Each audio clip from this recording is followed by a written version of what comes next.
ನಾಳೆ ಜೂನ್ 21 ಶನಿವಾರ ಅತ್ಯಂತ ಶ್ರೇಷ್ಠವಾದ ಜ್ಯೇಷ್ಠ ಮಾಸ ಶುಕ್ಲ ಪಕ್ಷದ ಏಕಾದಶಿಯನ್ನು ಆಚರಿಸಲಾಗುತ್ತಿದ್ದು, ಈ ಏಕಾದಶಿಗೆ ಯೋಗಿನಿ ಏಕಾದಶಿ ಎಂದು ಕರೆಯುತ್ತಾರೆ. ಈ ವರ್ಷ ಯೋಗಿನಿ ಏಕಾದಶಿಯನ್ನು ಜೂನ್ 21 ಶನಿವಾರ ಹಾಗೂ ಜೂನ್ 22 ಭಾನುವಾರದ ದಿನ, ಅಂದರೆ 2 ದಿನಗಳು ಆಚರಿಸಲಾಗುತ್ತದೆ. ಏಕಾದಶಿಯ ದಿನ ವಿಷ್ಣು ಸಮೇತ ಲಕ್ಷ್ಮಿಯನ್ನು ಆರಾಧಿಸಿದರೆ ಬಹಳ ಶ್ರೇಷ್ಠ. ನಾಳೆ ಏಕಾದಶಿ ಶನಿವಾರ ಬಂದಿರುವುದು ಬಹಳ ಶ್ರೇಷ್ಠ. ವಿಷ್ಣುವಿನ ಪ್ರತಿರೂಪವಾಗಿರುವ ವೆಂಕಟೇಶ್ವರ ಸ್ವಾಮಿಗೆ ಶನಿವಾರ ಬಹಳ ಪ್ರಿಯವಾದ ದಿನ. ಇದರ ಜೊತೆಯಲ್ಲಿ ಸುಮಾರು 102 ವರ್ಷಗಳ ನಂತರ ಅಪರೂಪದ ಪಾರಿಜಾತ ಯೋಗವು ಯೋಗಿನಿ ಏಕಾದಶಿಯ ದಿನವೇ ರೂಪುಗೊಳ್ಳುತ್ತವೆ. ಜೀವನದಲ್ಲಿ ಕೆಲವು ಯೋಗಗಳು ಹಠಾತ್ ಬದಲಾವಣೆಗಳನ್ನು ತರುತ್ತವೆ. ಈ ಪರಿಣಾಮದಿಂದಾಗಿ ಅಲ್ಲಿಯವರೆಗೂ ಕಡು ಬಡತನದಲ್ಲಿದ್ದ ವ್ಯಕ್ತಿಯೂ ಸಹ ಬಹಳ ಶ್ರೀಮಂತನಾಗುತ್ತಾನೆ.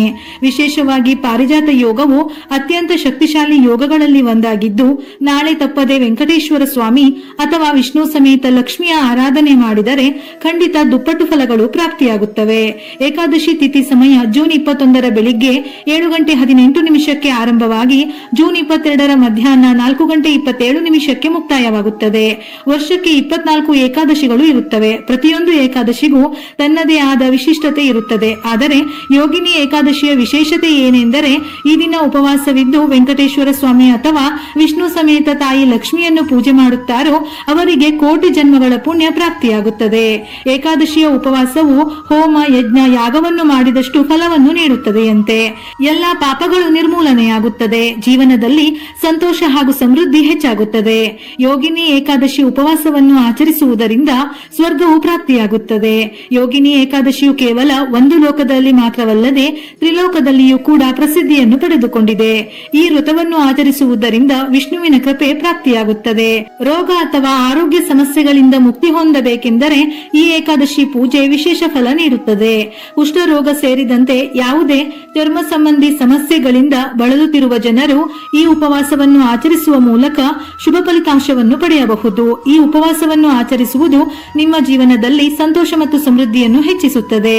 ಈ ವ್ರತವನ್ನು ಆಚರಿಸುವುದರಿಂದ 88,000 ಬ್ರಾಹ್ಮಣರಿಗೆ ಅನ್ನದಾನ ಮಾಡಿದ ಪುಣ್ಯಕ್ಕೆ ಸಮನಾದ ಫಲ ಸಿಗುತ್ತದೆ.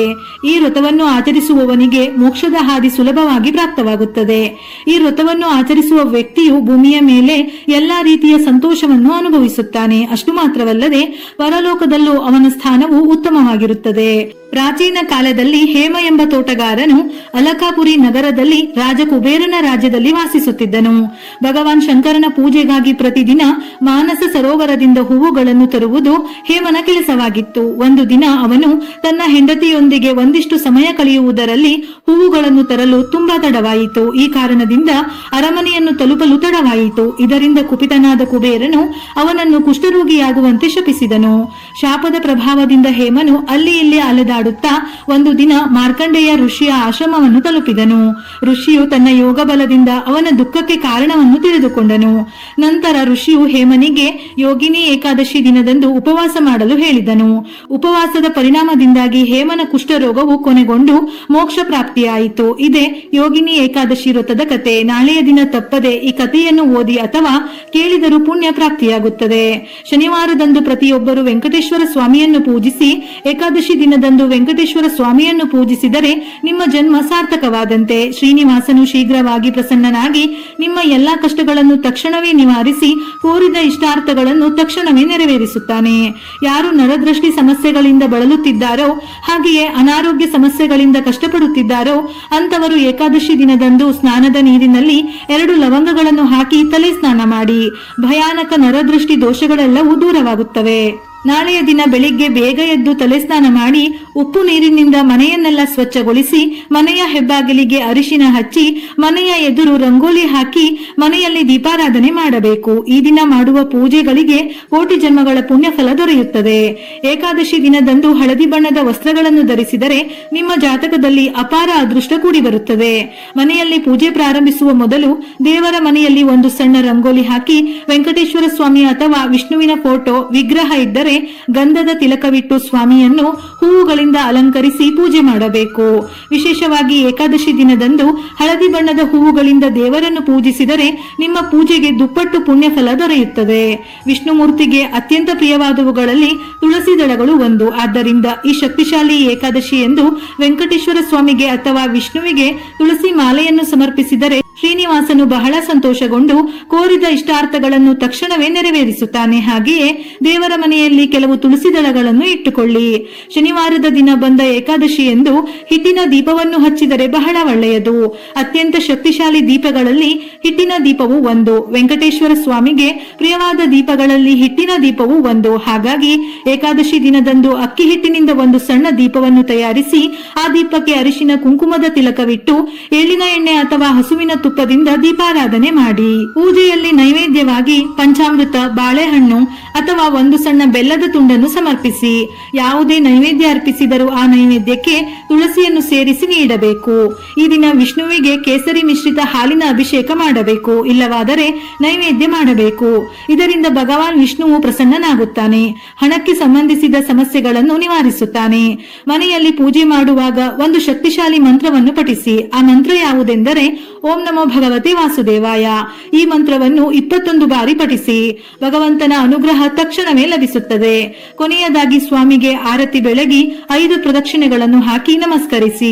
ನಾಳೆ ವಿಶೇಷವಾಗಿ ಏಕಾದಶಿಯಂದು ಒಂದು ವೀಳ್ಯದೆಲೆಯ ಮೇಲೆ ಓಂ ವಿಷ್ಣವೇ ನಮಃ ಎಂದು ಗಂಧ ಅಥವಾ ಅರಿಶಿನದ ಲೇಪನದಿಂದ ಬರೆದು ನಿಮ್ಮ ದೇವರ ಮನೆಯಲ್ಲಿ ಇಟ್ಟುಕೊಳ್ಳಿ. ಇದರಿಂದ ನಿಮ್ಮ ಮನೆಯ ಆದಾಯ ವಿಪರೀತವಾಗಿ ಹೆಚ್ಚುತ್ತದೆ. ಯಾರು ಅತಿಯಾದ ಬಡತನದಿಂದ ಬಳಲುತ್ತಿದ್ದಾರೋ, ಆಗಾಗ್ಗೆ ಹಣದ ಸಮಸ್ಯೆಗಳಿಂದ ಕಷ್ಟಪಡುತ್ತಿದ್ದಾರೋ ಅಂತವರು ಏಕಾದಶಿ ದಿನದಂದು ತುಳಸಿ ಗಿಡವನ್ನು ತಪ್ಪದೆ ಪೂಜಿಸಿ. ಏಕಾದಶಿ ದಿನದಂದು ತುಳಸಿ ಗಿಡವನ್ನು ಪೂಜಿಸಿದರೆ ಎಲ್ಲ ಆರ್ಥಿಕ ಸಮಸ್ಯೆಗಳು ತಕ್ಷಣವೇ ಪರಿಹಾರವಾಗಿ ಲಕ್ಷ್ಮೀ ಕಟಾಕ್ಷ ಸುಲಭವಾಗಿ ಲಭಿಸುತ್ತದೆ. ಅರಳಿ ಮರದಲ್ಲಿ ತ್ರಿಮೂರ್ತಿಗಳು ನೆಲೆಸಿರುತ್ತಾರೆ. ಅದೇ ರೀತಿ ಪ್ರತಿ ಶನಿವಾರದಂದು ಅರಳಿ ಮರದ ಬಳಿಗೆ ಲಕ್ಷ್ಮೀ ದೇವಿ ಬರುತ್ತಾಳೆ ಎನ್ನುವ ನಂಬಿಕೆ ಇದೆ. ಶನಿವಾರದೊಂದಿಗೆ ಬಂದ ಏಕಾದಶಿ ಎಂದು ಮುಕ್ಕೋಟಿ ದೇವರುಗಳೆಲ್ಲರೂ ಅರಳಿ ಮರದಲ್ಲಿ ವಾಸಿಸುತ್ತಾರೆ. ಹಾಗಾಗಿ ಇಂತಹ ಶಕ್ತಿಶಾಲಿ ಏಕಾದಶಿ ದಿನದಂದು ಅರಳಿ ಮರದ ಕೆಳಗೆ ಒಂದು ದೀಪವನ್ನು ಬೆಳಗಿಸಿ ಅರಳಿ ಮರಕ್ಕೆ ಪ್ರದಕ್ಷಿಣೆಯನ್ನು ಮಾಡಿ. ಮುಕ್ಕೋಟಿ ದೇವತೆಗಳ ಆಶೀರ್ವಾದದಿಂದ 7 ತಲೆಮಾರುಗಳ ಐಶ್ವರ್ಯ ನಿಮ್ಮ ಕುಟುಂಬಕ್ಕೆ ಲಭಿಸುತ್ತದೆ. ಅಲ್ಲದೆ ಏಕಾದಶಿ ದಿನದಂದು ಪ್ರತಿಯೊಬ್ಬರು ಅರಳಿ ಮರವನ್ನು ಮುಟ್ಟಿ ಅರಳಿ ಮರಕ್ಕೆ ನಮಸ್ಕರಿಸಿ. ಈ ದಿನ ಯಾರು ಅರಳಿ ಮರವನ್ನು ಮುಟ್ಟುತ್ತಾರೋ ಅಂತವರಿಗೆ ಕೈ ಹಾಕಿದ್ದೆಲ್ಲ ಚಿನ್ನವಾಗುತ್ತದೆ. ಅನೇಕ ಅದ್ಭುತ ಶುಭ ಪ್ರಯೋಜನಗಳು ಲಭಿಸುತ್ತವೆ. ಅದೇ ರೀತಿ ಒಂದು ಅರಳಿ ಎಲೆಯನ್ನು ತೆಗೆದುಕೊಂಡು ನಿಮ್ಮ ಬೀರುವಿನಲ್ಲಿ ಅಥವಾ ನಿಮ್ಮ ಪರ್ಸ್ನಲ್ಲಿ ಇಟ್ಟುಕೊಳ್ಳಿ. ಇದರಿಂದ ನಿಮ್ಮ ಮನೆಗೆ ಹೇರಳವಾಗಿ ಐಶ್ವರ್ಯ ಬರುತ್ತದೆ. ಧನಕ್ಕೆ ಕೊರತೆ ಇಲ್ಲದೆ ನಿಮ್ಮ ಮನೆಯ ಮೇಲೆ ಲಕ್ಷ್ಮಿಯ ಅನುಗ್ರಹವಿರುತ್ತದೆ. ಜ್ಯೋತಿಷ್ಯ ಶಾಸ್ತ್ರಗಳಲ್ಲಿ ತಾಮ್ರದ ಕಲಶಕ್ಕೆ ಬಹಳ ಮಹತ್ವವಿದೆ. ಹಾಗಾಗಿ ಏಕಾದಶಿಯ ದಿನದಂದು ಒಂದು ತಾಮ್ರದ ಚೊಂಬಿನಲ್ಲಿ ನೀರನ್ನು ತುಂಬಿ ನಿಮ್ಮ ಮನೆಯ ಈಶಾನ್ಯ ದಿಕ್ಕಿನಲ್ಲಿ ಇಟ್ಟುಕೊಳ್ಳಿ. ಕುಟುಂಬದಲ್ಲಿನ ಎಲ್ಲಾ ಸಮಸ್ಯೆಗಳು ತಕ್ಷಣವೇ ನಿವಾರಣೆಯಾಗುತ್ತದೆ. ಮುಖ್ಯವಾಗಿ ಏಕಾದಶಿಯಂದು ಸಂಜೆ 6 ಗಂಟೆಯ ನಂತರ ಮನೆಯ ಹೆಬ್ಬಾಗಿಲಿನ ಮುಂದೆ 2 ದೀಪಗಳನ್ನು ಬೆಳಗಿಸಿ ಮನೆಯ ಬಾಗಿಲಿಗೆ ಆರತಿ ಮಾಡಿ ಲಕ್ಷ್ಮೀ ದೇವಿ ಸಂತೃಪ್ತಳಾಗಿ ಹರಸಿ ನಿಮ್ಮ ಮನೆಗೆ ಅನುಗ್ರಹಿಸುತ್ತಾಳೆ. ಅದೇ ರೀತಿ ಈ ಏಕಾದಶಿ ದಿನದಂದು ನಿಮ್ಮ ಮನೆಯ ಮುಖ್ಯ ಬಾಗಿಲುಗಳ ಮೇಲೆ ಅರಿಶಿನದಿಂದ ಸ್ವಸ್ತಿಕ್ ಚಿಹ್ನೆಯನ್ನು ಹಾಕಿ. ನಿಮ್ಮ ಮನೆಯಲ್ಲಿರುವ ಅಷ್ಟ ದರಿದ್ರಗಳು ದೂರವಾಗಿ ನಿಮ್ಮ ಮನೆಗೆ ಅಷ್ಟೈಶ್ವರ್ಯಗಳು ಲಭಿಸುತ್ತವೆ. ಈ ಶಕ್ತಿಶಾಲಿ ಏಕಾದಶಿ ಎಂದು ವೆಂಕಟೇಶ್ವರ ಸ್ವಾಮಿ ದೇವಾಲಯಕ್ಕೆ ಹೋಗಿ ಸ್ವಾಮಿಗೆ ತುಳಸಿ ಮಾಲೆಯನ್ನು ಸಮರ್ಪಿಸಿ. ಸಂಪತ್ತು ವೃದ್ಧಿಯಾಗುತ್ತದೆ. ಹಣಕ್ಕೆ ಸಂಬಂಧಿಸಿದ ಸಮಸ್ಯೆಗಳು ನಿವಾರಣೆಯಾಗುತ್ತದೆ. ಮುಖ್ಯವಾಗಿ ಏಕಾದಶಿ ದಿನದಂದು ಯಾವುದೇ ವಿಷ್ಣು ದೇವಾಲಯದಲ್ಲಿ ಧ್ವಜಸ್ತಂಭದ ಬಳಿ ದೀಪವನ್ನು ಬೆಳಗಿಸಿದರೆ ಆರ್ಥಿಕ ಸಮಸ್ಯೆಗಳೆಲ್ಲವೂ ತಕ್ಷಣವೇ ದೂರವಾಗಿ ನಿಮ್ಮ ಮನೆಗೆ ಅಖಂಡ ರಾಜಯೋಗ ಸಿಗುತ್ತದೆ. ಅಂತಹ ಮಹಿಮೆ ಏಕಾದಶಿಗಿದೆ. ಇನ್ನು ವಿವಾಹಿತ ಮಹಿಳೆಯರು ಏಕಾದಶಿ ದಿನದಂದು ಉಪವಾಸ ಮಾಡಿದರೆ ಬಹಳ ಒಳ್ಳೆಯದು. ಈ ದಿನ ಉಪವಾಸ ಮಾಡಿದರೆ ನಿಮ್ಮ ಇಡೀ ಕುಟುಂಬ ಸುಖ ಸಂತೋಷಗಳಿಂದ ಜೀವನ ನಡೆಸುತ್ತದೆ. ಏಕಾದಶಿ ದಿನದಂದು ಬೆಳಿಗ್ಗೆ ಬೇಗ ಏಳಬೇಕು. ಹಾಗೆಯೇ ಮಧ್ಯಾಹ್ನ ಸಮಯದಲ್ಲಿ ನಿದ್ರಿಸಬಾರದು. ಈ ಏಕಾದಶಿ ದಿನದಂದು ವಿಷ್ಣು ಸಹಸ್ರನಾಮಗಳನ್ನು ಪಠಿಸಿದರೆ ಅಥವಾ ಕೇಳಿದರೆ ಕೋಟಿ ಜನ್ಮಗಳ ಪುಣ್ಯ ಫಲ ದೊರೆಯುತ್ತದೆ. ಏಕಾದಶಿ ದಿನದಂದು ತುಳಸಿ ದಳಗಳನ್ನು ಕೀಳಬಾರದು. ಹಾಗೆಯೇ ಕಪ್ಪು ಬಣ್ಣದ ವಸ್ತ್ರಗಳನ್ನು ಧರಿಸಬಾರದು. ಸಂತಾನ ಪ್ರಾಪ್ತಿಗಾಗಿ ಪ್ರಯತ್ನಿಸುತ್ತಿರುವ ದಂಪತಿಗಳು ಈ ಏಕಾದಶಿ ದಿನದಂದು ಅರಳಿ ಮರಕ್ಕೆ 11 ಪ್ರದಕ್ಷಿಣೆಗಳನ್ನು ಹಾಕಿ.